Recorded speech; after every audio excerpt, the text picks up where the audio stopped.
Hello guys, welcome to Examdays. ఈరోజు మనం ఏ వీడియోలో డిస్కస్ చేయబోతున్నాం, TSSPDCLలో అసిస్టెంట్ ఇంజనీర్ జాబ్కి ఆన్లైన్లో అప్లికేషన్ ఫామ్ ఏ విధంగా సబ్మిట్ చేయాలి. చాలామంది అడుగుతున్న క్వశ్చన్. ప్రీవియస్ వీడియోస్లో మనం నోటిఫికేషన్ గురించి డిస్కస్ చేయడం జరిగింది. ఈ వీడియోలో మనం అప్లికేషన్ ఫామ్ని ఏ విధంగా సబ్మిట్ చేయాలి. ఓకే, సో ఈ వీడియోలో మనం step by step complete information చూడబోతున్నాం. ముందుగా మీరు చేయాల్సింది TSSSouthernpower.cgg.gov.in అనే అఫీషియల్ వెబ్సైట్ని కనుక మీరు ఓపెన్ చేసినట్టయితే మీకు క్లియర్గా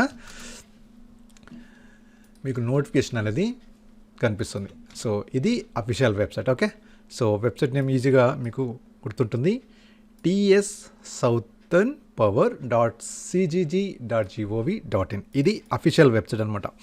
ఈ అఫీషియల్ వెబ్సైట్లో మాత్రమే మీ యొక్క అప్లికేషన్ ఫామ్ని సబ్మిట్ చేయాల్సి ఉంటుంది. వేరే ఇతర వెబ్సైట్ని మీరు విజిట్ చేయాల్సిన అవసరం లేదు. ఓకే, సో ఇది ఇక్కడ మీకు క్లియర్గా మెన్షన్ చేసిన అఫీషియల్ వెబ్సైట్. సో ఈ వెబ్సైట్ ఓపెన్ చేయగానే మీకు ఇక్కడ స్క్రీన్ మీద కనిపిస్తున్నట్టు ఇలా కనిపిస్తుంది. ఓకే, సో ఇక్కడ వచ్చేసి మనకు ఫస్ట్ నోటిఫికేషన్ ఏదైతే మనకు అప్లికేషన్ లింక్ యాక్టివ్ ఉందో అది ఇక్కడ చూసుకోండి. Notification direct recruitment for the post of assistant engineering బ్రాకెట్లో వచ్చేసి ఎలక్ట్రికల్ 2023. ఎగ్జామ్ డేట్ కూడా ఇవ్వడం జరిగింది 30 April 2023. Payment date and ending date వచ్చేసి అంటే మనకు అప్లికేషన్ లింక్ అనేది ఎప్పటి నుంచి స్టార్ట్ అయింది ఎప్పటి నుంచి ఎండ్ అయిందో మనకి పేమెంట్ డేట్ కూడా సేమ్ ఉంటుంది. 23 ఫిబ్రవరి 2023 నుంచి 15 మార్చ్ 2023 అంటే 23 ఫిబ్రవరి నుంచి 15 మార్చ్ 2023 వరకు మనకి అందుబాటులో ఉంటుంది అప్లికేషన్. ఈ లోపల మీ యొక్క అప్లికేషన్ ఫామ్ అనేది సబ్మిట్ చేయాల్సిందే. సో ఇక్కడ మనకి రైట్ సైడ్లో మనకి సర్వీసెస్ అనే ఆప్షన్లో మనకి ఇక్కడ మేక్ పేమెంట్ సబ్మిట్ అప్లికేషన్ అని ఉంది. ఓకే, మనకి దీని మీద క్లిక్ చేసినట్టయితే మనకి ఇక్కడ కింద ఒకటి యూజర్ గైడ్ అని ఇవ్వడం జరిగింది. మీరు గమనించారో లేదో, ఈ యూజర్ గైడ్ అనేది అసిస్టెంట్ ఇంజనీర్ అప్లికేషన్ ఫామ్ ఏ విధంగా సబ్మిట్ చేయాలో ఈ యూజర్ గైడ్ అనేది మనకి ఇవ్వడం జరిగింది. మనం అది ఓపెన్ చేసినట్టయితే మనకు ఈ విధంగా కనిపిస్తుంది యూజర్ గైడ్. దీంట్లో వచ్చేసి ఫస్ట్ మీరు చేయాల్సింది ఏంటంటే పేమెంట్. పేమెంట్ చేసిన తర్వాతనే మీకు జర్నల్ నంబర్ లేదా రిఫరెన్స్ నంబర్ లేదా రిజిస్ట్రేషన్ నంబర్ అనేది జనరేట్ అవుతుంది. అలా జనరేట్ అయిన నంబర్ని మీరు నోట్ చేసి పెట్టుకోవాలి. ఎప్పుడు పేమెంట్ చేసిన తర్వాత జనరేట్ అయిన రిజిస్ట్రేషన్ నంబర్ లేదా రిఫరెన్స్ నంబర్ లేదా జర్నల్ నంబర్ ఏదైతే ఉంటుందో దానిని మీరు ఉపయోగించుకొని ఇక్కడ మీరు సబ్మిట్ అప్లికేషన్ ఫామ్ క్లిక్ చేసినట్టయితే అక్కడ ఎంటర్ చేసి మీ యొక్క అప్లికేషన్ ఫామ్ అనేది ఎంటర్ అవుతుంది. ఓకే, సో ఫస్ట్ ఇక్కడ మనకి ఏమని ఇచ్చారంటే online payment is the first. Online పేమెంట్లో మనకి ఇక్కడ ఇవన్నీ డీటెయిల్స్ ఇచ్చారు కదా. ఇక్కడ మనం లైవ్లో కనుక చూసినట్టయితే మనకి ఇక్కడ చూడండి అప్లయింగ్ ఫర్ ద పోస్ట్. ఎక్కడ క్లిక్ చేస్తాను నేను మేక్ పేమెంట్ మీద క్లిక్ చేయగానే మనకి ఈ విండో ఓపెన్ అయింది. దీంట్లో వచ్చేసి మనకి అసిస్టెంట్ ఇంజనీర్ ఎలక్ట్రికల్ అని ఉంది. క్యాండిడేట్ నేమ్ ఫర్ ఎగ్జాంపుల్ నేను రిఫరెన్స్గా మీకు అర్థం కావడానికి ఒక నేమ్ ఇస్తున్నాను, whatever it is. Okay, next do you belongs to Telangana state. మీరు ఎస్ అని క్లిక్ చేస్తే you are the local candidate. మీరు నో క్లిక్ చేస్తే you are the non local candidate. మీరు తెలంగాణ ప్రాంతానికి సంబంధించిన వాళ్ళు, తెలంగాణ స్టేట్ సంబంధించిన వాళ్ళు, మీ దగ్గర నేటివిటీ సర్టిఫికేట్ ఉన్న వాళ్ళు, ఓకే, ఇక్కడే మీకు క్యాస్ట్ సర్టిఫికేట్, తర్వాత నేటివ్ సర్టిఫికేట్, ఇన్కమ్ సర్టిఫికేట్ ఉన్న వాళ్ళందరూ, ఇక్కడ పుట్టి పెరిగిన వాళ్ళు, ఇక్కడ చదువుకున్న వాళ్ళందరూ ఎస్ అని క్లిక్ చేయాల్సిందే. ఇన్ కేస్ మీరు ఆంధ్రప్రదేశ్ నుంచి లేదా ఇతర రాష్ట్రాల నుంచి సంబంధించిన వాళ్ళైతే నో అని సెలెక్ట్ చేయండి. నో సెలెక్ట్ చేసే ముందు ఇంకొక ముఖ్యమైన గమనిక ఏంటంటే మీ యొక్క సెలెక్షన్ అనేది నో క్లిక్ చేస్తే మీ యొక్క సెలెక్షన్ అనేది నాన్ లోకల్ క్యాండిడేట్లో ఆ లిస్ట్లో పడిపోతుంది. సో జాగ్రత్తగా ఎంటర్ చేయండి ప్రతి ఒక్క అప్లికేషన్ ఆప్షన్. ఓకే, సో నేను తెలంగాణ ప్రాంతానికి సంబంధించిన వాడిని కాబట్టి నేను ఎస్ అని క్లిక్ చేస్తున్నా. ఓకే, ఇన్ కేస్ మీరు ఆంధ్రప్రదేశ్ వేరే ఇతర స్టేట్ అయితే నో అని క్లిక్ చేయండి. ఎందుకంటే మీరు ఇప్పుడు ఆంధ్రప్రదేశ్ అయినా సరే మీరు ఇక్కడ ఎస్ అని క్లిక్ చేస్తే సర్టిఫికేట్ వెరిఫికేషన్ టైంలో దొరికిపోతారు.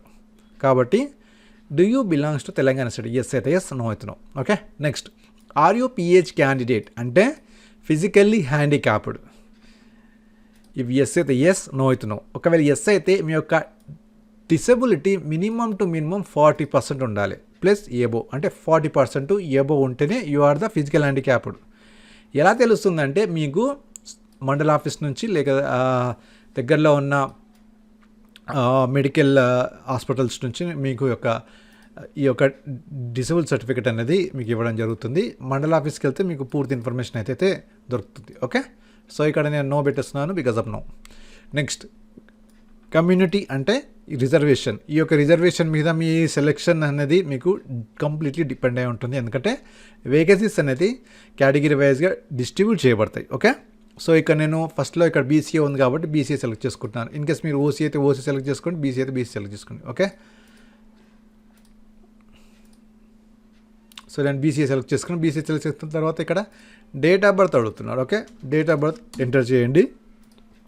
What ever it your date of birth. Okay, enter చేసిన తర్వాత మొబైల్ నంబర్, ఇక్కడ మొబైల్ నంబర్ ఎంటర్ చేసేటప్పుడు జాగ్రత్తగా ఎంటర్ చేయండి, ఎందుకంటే ఓటీపీ అనేది వెళ్తుంది. ఓకే, ఓటీపీ వెళ్ళిన తర్వాత ఇక్కడ మీరు ఓటీపీ అనేది ఖచ్చితంగా ఎంటర్ చేయాలి. ఎంటర్ చేసిన తర్వాత వెరిఫై అని కొడితే మీకు ఓటీపీ సక్సెస్ఫుల్ అని వస్తుంది. ఓకే, ఇక్కడ నాకెందుకు ఓటీపీ ఇన్వాలిడ్ వస్తుందంటే ఇది నేను ఒక ర్యాండమ్ నెంబర్ తీసుకున్నాను and this is my own OTP అన్నట్టు నేను ఎంటర్ చేశాను. ఓకే, తర్వాత మీ యొక్క ఆధార్ నెంబర్ ఎంటర్ చేయండి. తర్వాత మీ జెండర్ ఎంటర్ చేయండి, మేల్ అయితే మేల్, ఫీమేల్ అయితే ఫీమేల్. నెక్స్ట్ అమౌంట్ అనేది ఇక్కడ మీకు క్లియర్ కనిపిస్తుంది. ఇన్ కేస్ ఇక్కడ నేను ఓసీ అని సెలెక్ట్ చేసుకున్నట్టయితే నాకు ఇక్కడ అమౌంట్ ఎంత వస్తుందో నాకు తెలుస్తుంది. ఓకే, బీసీబీ, ఎస్సీ, ఎస్టీ ఇవన్నీ మనకు క్లియర్గా మనకు పాయింట్ తెలుస్తున్నాయి అనమాట. ఓకే, అప్లికేషన్ ఫీ వచ్చేసి 200. Next enter the capture as displayed.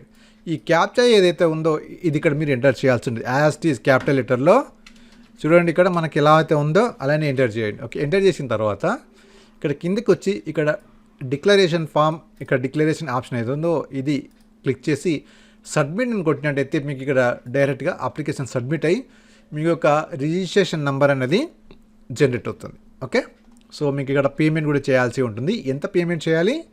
200 rupees payment చేసిన తర్వాతనే మీకు రిజిస్ట్రేషన్ నెంబర్ అనేది జనరేట్ అవుతుంది. ఓకే, సో ఇది ఫీ పే చేసిన తర్వాత ఫీ అనేది మీకు రిఫండెడ్ కాదు. ఓకే, సో మీరు జాబ్కి అప్లై చేయాలి, ఎగ్జామ్ రాయాలి అనే కమిట్మెంట్తో ఉంటేనే ఈ యొక్క అప్లికేషన్ ఫామ్ని సబ్మిట్ చేయండి. సబ్మిట్ చేసిన తర్వాత నేను ఎగ్జామ్ రాయను, నా మనీ రిఫండ్ వస్తుందంటే రిఫండ్ రాదు. ఓకే, ఇక్కడ క్లియర్గా మెన్షన్ చేశారు, fee once paid will not be refunded under the any circumstances అని చెప్పేసి ఇక్కడ మనకి క్లియర్గా మెన్షన్ చేశారు పాయింట్.